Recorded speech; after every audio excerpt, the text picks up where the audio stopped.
¿Qué tal amigos del Círculo de Cine? Miguel Contreras Torres, bienvenidos a la sesión número 4 del Seminario de Lectura Cine Silente en Estados Unidos. Hoy es jueves 10 de abril de 2025 y vamos a continuar con la revisión del cuaderno de la Cineteca Nacional de México titulado Clásicos del Cine Silente Norteamericano.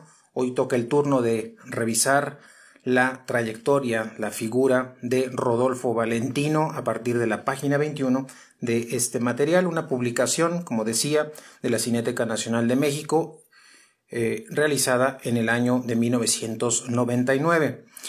Vamos a comenzar entonces la revisión que se realiza sobre esta figura de Rodolfo Valentino, un texto de Joe Franklin que forma parte de el libro Classics of the Silent Screen, de la página 235 a la 238, un texto que es recuperado en este cuaderno de la Cineteca Nacional.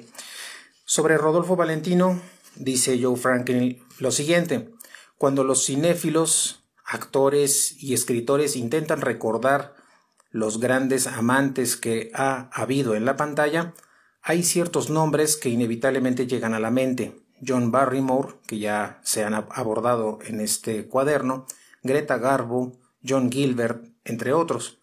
Pero es el nombre de Rodolfo Valentino el que encabeza las listas. Quizás porque se especializaba en roles románticos exóticos, más que los demás actores. Quizás porque, a diferencia de los demás, nunca apareció en una película hablada y permaneció como el símbolo de glamour y romance en la pantalla silenciosa, al igual que Chaplin representaba la risa y Fairbanks la aventura. Parece injusto que, aun cuando Valentino no fue un gran actor y nunca dijo serlo, el hecho de que fuera un buen actor siempre ha sido oscurecido. Los críticos tendían a verlo solo como una personalidad y en sus críticas siempre pasaban por alto el hecho de que sus interpretaciones fueran, por lo general, sorpresivamente perceptivas, incluso en los papeles que no le daban ninguna oportunidad. Es cierto que probablemente existan más películas malas que buenas de Valentino, pero será el primero en reconocerlo el propio actor, de modo que se ausentó de la pantalla por 2 años completos, cuando la situación económica era difícil, para así no tener que hacer las producciones que su estudio estaba preparando. Al principio no tenía ningún plan de convertirse en actor, menciona Franklin. Cuando llegó a Nueva York en 1913, a la edad de 18 años, deambuló sin rumbo con muchos inmigrantes de trabajo en trabajo. La jardinería resultó ser el más exitoso. Amante del baile, frecuentaba casinos y pronto se volvió un bailarín lo suficientemente bueno como para que lo invitaran a convertirse en un intérprete en vez de un cliente en el famoso Maxim's. En una gira fue contratado para reemplazar a Clifton Bevan y, mientras estaba en esta gira, fueron a parar a Hollywood.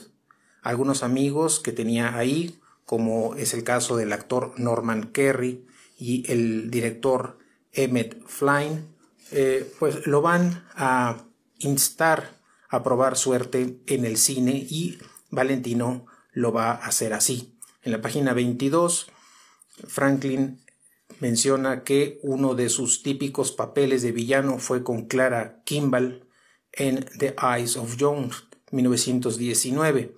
Para Valentino fue solo otra película, pero resultó ser mucho más que eso.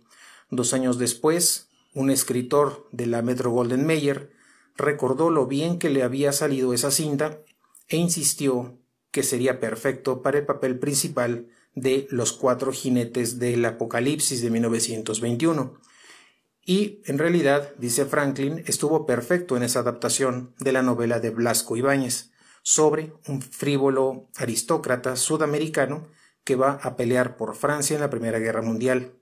Aunque el filme tenía sinceridad y mérito, no fue una gran película y debió mucho de su éxito popular al interés creado por esta nueva estrella. A pesar del furor sobre la película Los 4 jinetes del Apocalipsis, todavía no se había vuelto una estrella de taquilla. La Metro-Goldwyn-Mayer lo apresuró para hacer 3 cintas enseguida, pero él se va a rehusar a pagarle, pero esta empresa se va a rehusar a pagarle más que la pequeña suma que había recibido hasta ese momento. De esta manera, Rodolfo Valentino, insatisfecho y con razón, deja esta compañía, la Metro-Goldwyn-Mayer, y se une a la Paramount con un salario de $500 a la semana. Este era todavía una suma pequeña para un actor de la magnitud que tenía Valentino, pero significaba ya una gran mejoría de esta época con la Metro-Goldwyn-Mayer. Rápidamente la Paramount lo metió, aún sin el estatus de estrella, en la película The Shake, 1921. Dice Franklin en este texto que francamente era una película pobre y demasiado melodramática, y la interpretación de Valentino no fue una de las mejores. El actor odió siempre esta película, pero lo convirtió finalmente en una estrella de las más candentes de la pantalla. Un ardiente atractivo sensual era lo que Valentino ofrecía a cambio, y sus productores van a aprovechar al máximo esta situación. Pero también tenía otras cualidades que fueron exploradas: la gentileza, el sentido del humor, una habilidad atlética que aparecía en los ocasionales momentos en que montaba a caballo o se batía en un duelo. Más que nada, a pesar del clamor y la devoción fanática que inspiró, impresionó a las personas por ser, entre comillas, una buena persona, es decir, el tipo de persona que sería un buen y leal amigo. En la página 23, Franklin menciona que Valentino también tuvo malas películas, vuelcos con envidiosos escritores que lo atacaban desde la prensa, vapuleos de los críticos, pero nunca perdió la adoración de su público. Beyond the Rocks, 1922, de ese mismo año también, Sangre y Arena, Moran on the Lady Letty, 1922 también, y Monsieur Bouquer, 1924, así como Cobra, de 1925, van a ser películas que los fanáticos van a ver ávidamente una y otra vez. Uno no puede evitar preguntarse, dice Joe Franklin en este texto, ¿qué habría pasado si la carrera de Valentino hubiera sido más larga, si hubiera vivido más? ¿Cómo le habría ido en tal caso en la industria del cine?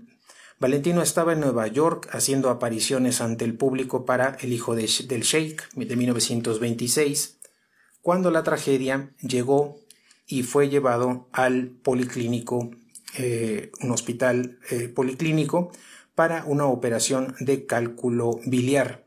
Al principio parecía que se recuperaba, sus fuerzas volvían y estaba de buen humor. Un mundo ya esperaba esto sosteniendo la respiración. Pero el 23 de agosto de 1926, la situación que muchos de las personas, millones de personas, rezaban porque no se presentara, sucedió. Y Lark Hellinger escribió lo siguiente, cito: Rodolfo Valentino, el hombre que llevó felicidad a los corazones de millones de personas, ha muerto. El gran director, que no tiene favoritos en el escenario de la vida, se lo llevó a las 12:10 de la noche de ayer. Hasta ahí la cita de Lark Hellinger. La reacción de todo Norteamérica, no solo de Nueva York y de Hollywood, fue tambaleante, dice Joe Franklin: dolor, histeria y una tristeza sin límites que compartían todos los fanáticos del cine a lo largo del mundo. Estados Unidos se puso una cinta negra en la manga y se limpió las lágrimas. El gran amante se había ido. Nunca hemos visto a alguien como él y nunca más se verá. Hasta ahí el texto de Joe Franklin sobre la figura de Rodolfo Valentino. Continúa el cuaderno de la Cineteca Nacional, ahora revisando unas notas críticas sobre un par de películas en las que participa Rodolfo Valentino.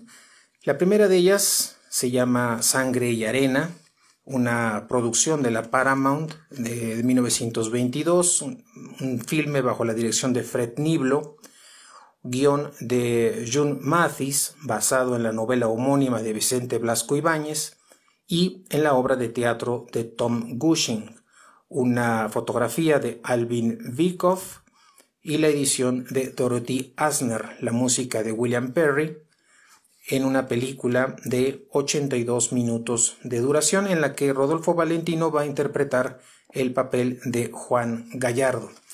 En este texto, que a continuación hace la reseña crítica de esta película, forma parte del propio libro de clásicos del cine silente norteamericano en la página 34 y dice lo siguiente sobre Sangre y Arena. En una pobre vecindad de Sevilla, una madre espera impaciente la llegada de su hijo, llamado Gallardo, al cual su yerno maldice. Dedicado a practicar en el campo para ser torero, un buen día la fortuna sonríe a Gallardo y éste se vuelve famoso para satisfacción de su madre y alegría del yerno, que con oportunismo se aprovecha de la gloria de su cuñado para engrandecerse él mismo. Gallardo se casa con Carmen, una hermosa joven que fielmente lo acompañará a lo largo de su tormentosa carrera. La exótica sobrina de un rico criador de toros, Doña Sol, se enamora del torero y lo persigue constantemente a pesar de sus rechazos. Ella se hace invitar a una casa de campo donde Gallardo y sus padrinos piensan descansar de la tensión del trabajo. Al llegar Carmen y su suegra al lugar, encuentran a la supuesta amante del torero. Ella cínicamente abandona la casa dejando a Gallardo completamente humillado ante su esposa y su madre. Este tiene una corrida muy importante a la cual asiste Doña Sol, trastornando así el equilibrio del gran Gallardo, que muere en la arena totalmente alterado por la presencia de esa mujer fatal. Hasta ahí el texto de clásicos del cine silente norteamericano. Continuará el texto mencionando que la novela de Vicente Blasco Ibáñez, una obra muy popular para la época, para ese momento, fue el vehículo a la medida de su popular protagonista. En esta, Rodolfo Valentino va a encarnar a uno de sus héroes característicos, un torero valiente, carismático, cuyas aventuras transcurren al ritmo del tango y en una pintoresca Sevilla. Por otra parte, Nita Naldi ratificó su fama como una de las más extraordinarias vamps del cine mudo hollywoodense. La película fue estrenada un sábado en el Rivoli con la asistencia de un público que acudía gustoso a ver al extraordinario triunfador Valentino, pero hacia la mitad de la función, una escena muy seria tocó el sentido del humor del público, que irrumpió a carcajadas. En la página 26 continúa esta descripción de la película, diciendo que la cinta presenta pasajes más atractivos. Las escenas del ruedo tienen un toque de emoción y la pompa y el podio de los ganadores causaron una explosión espontánea de aplausos. El episodio final, la muerte del matador en la capilla de la arena, también fue muy llamativa para el público, atrajo mucho su atención. La actuación de Valentino afirmó una de sus fanáticas estatus de super amante, pero el imprevisto cambio de personaje fue un golpe que provocó al actor un conflicto emocional que nunca salió a la luz. La audiencia se fue creando su propio burlesque con las películas de Valentino, como sucedió en el Rivoli. La única forma de anular dicha tendencia fue dar al héroe mismo un sentido del humor sin resaltarlo en la pantalla. La historia tendrá elementos muy pintorescos, pero es episódica. Comienza con el tema de un humilde zapatero interesado en convertirse en un héroe nacional del ruedo y en ídolo de la gente. En poco tiempo se va a dar cuenta de que, entre comillas, el destino puede convertirlo en un hombre que vive de la sangre y la crueldad. Hasta ahí las comillas. Otro conflicto será la lucha interior entre elegir a su esposa o a otra mujer, y al final aparece para atacar en la corrida. Cita textualmente: pobre matador, pobre del mejor, dice un buen filósofo. Pero el verdadero toro está fuera del ruedo, el mejor toro de 10,000 cabezas, es decir, la multitud alrededor de la arena.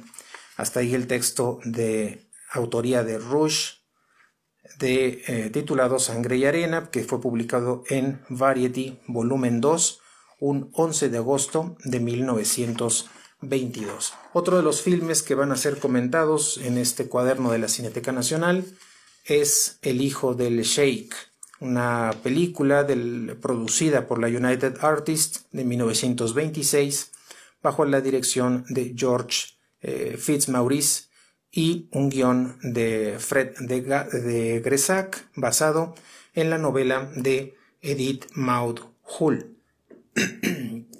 La fotografía va a corresponder a George Barnes y una duración de 62 minutos en el que el actor Rodolfo Valentino interpretará a Ahmed, quien es el hijo del sheik.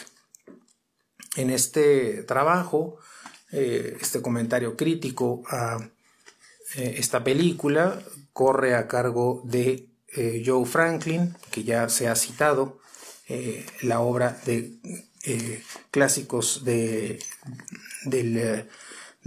cine silente o de la pantalla silente. Y sobre esto Joe Franklin comenta en relación a la película del hijo del sheik que Ahmed, el hijo de Sheik, se enamora de la bailarina llamada Yasmín.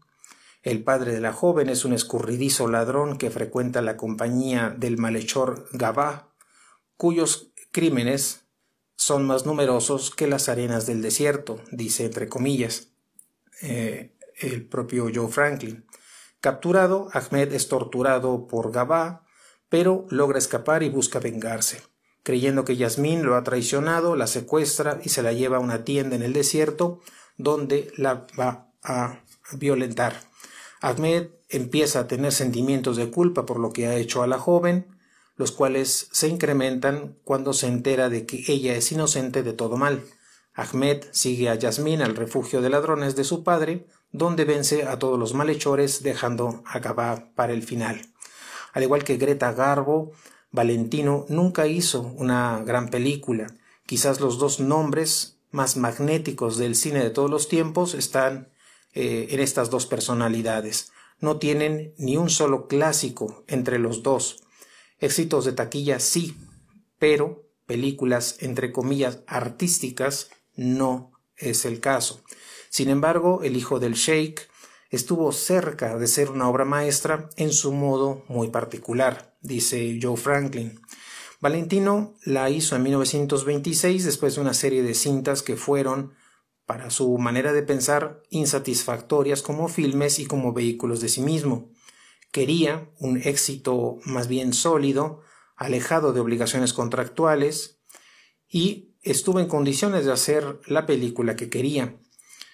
¿Y qué podía ser más seguro que una secuela de El Sheik, que filmara en 1921 bajo la dirección de George Melford? Esta cinta estuvo mal hecha y era vieja incluso para la época en que se produjo, pero lo convirtió en un ídolo. En su nuevo filme, Valentino planeó corregir los errores y dar a su carrera un empujón muy necesario. Posiblemente lo habría logrado, pues El hijo del sheik fue todo lo que se esperaba que fuera. Sin embargo, la muerte cayó sobre él antes de que pudiera estrenarse. El hijo del sheik ha sido revivida constantemente, tanto por el cine como por la televisión, por razones muy obvias. Aparte de presentar a Valentino en un papel tan colorido y famoso, la película de El hijo del sheik va a contener todos los ingredientes esenciales para hacer entretenimiento popular, y Estos entretenimientos no han pasado de moda, sea en su contenido o en su presentación. Cuenta una historia romántica, una historia exótica, en términos en que el declarado cine contemporáneo más sofisticado ha sobrepasado, entre comillas. El hijo del Sheik es un melodrama maravilloso, dice Joe Franklin, en la página 30, un filme lleno de amenazas, cacerías en el desierto, rescates de último minuto, peleas furiosas, y todo eso fue diseñado para estar a la moda y no para tomarse demasiado en serio. En este aspecto tiene algo del sabor de las producciones de Douglas Fairbanks, pero no es una tomadura de pelo, invita a la audiencia a divertirse con ella, mas en ningún momento ridiculiza esos elementos que lo hacen tan divertida. Nunca nadie pretendió que esta película fuera, entre comillas, artística, pero sí representa un punto alto en este tipo de cintas al estar apoyada por el arte y por las técnicas que ya tenía el cine a mediados de la década de los 20, cuando Hollywood era todavía una tierra maravillosa y los filmes exhalaban glamour. Las piezas maestras de este periodo o de ese periodo no han sido sobrepasadas. Tampoco lo han sido las obras maestras de fantasía, entre las cuales la propia película de El hijo del Sheik es un ejemplo principal. La belleza es opuesta al modo de un cuento, al modo de un cuento de hadas, a la repugnante fealdad, el bien por el mal. En la página 31 mencionará ya para finalizar esta revisión sobre Rodolfo Valentino, dirá Joe Franklin que George Fritz Maurice, director de cine nacido en Francia, era famoso con justicia por su estilo en las películas de aventura y romance de este periodo. Los escenarios de William Cameron Mancis brillan en esta película. La fotografía de George Barnes es también rica y lujosa, utilizando los paisajes de Arizona en Estados Unidos, que era un doble muy famoso para las ambientaciones de Arabia por aquella época. La representación de Valentino va a ser de un estilo que ha desaparecido por completo ya en las pantallas actuales. El héroe caballeroso, pero con intenciones deshonrosas, no tiene la oportunidad de presentarse debido al esquema de producción actual. Así pues, culmina este texto Joe Franklin, ha sido esto reemplazado por el héroe cuyas intenciones son siempre honorables, pero que nunca es un caballero. Hasta ahí la revisión de este personaje, también muy importante, Rodolfo Valentino, para la época del cine silente norteamericano. Y el día de mañana, viernes, abordaremos otra figura fundamental de este periodo del cine clásico norteamericano, del periodo silente, que será Buster Keaton. De manera que los invito a seguir la grabación el día de mañana, también a las 11 de la noche, y que podamos juntos continuar ya casi en la recta final de este seminario de lectura correspondiente al mes de abril. Mi nombre es Fernando Saldaña Benítez, les deseo que tengan excelente noche y nos escuchamos el día de mañana. Muchas gracias.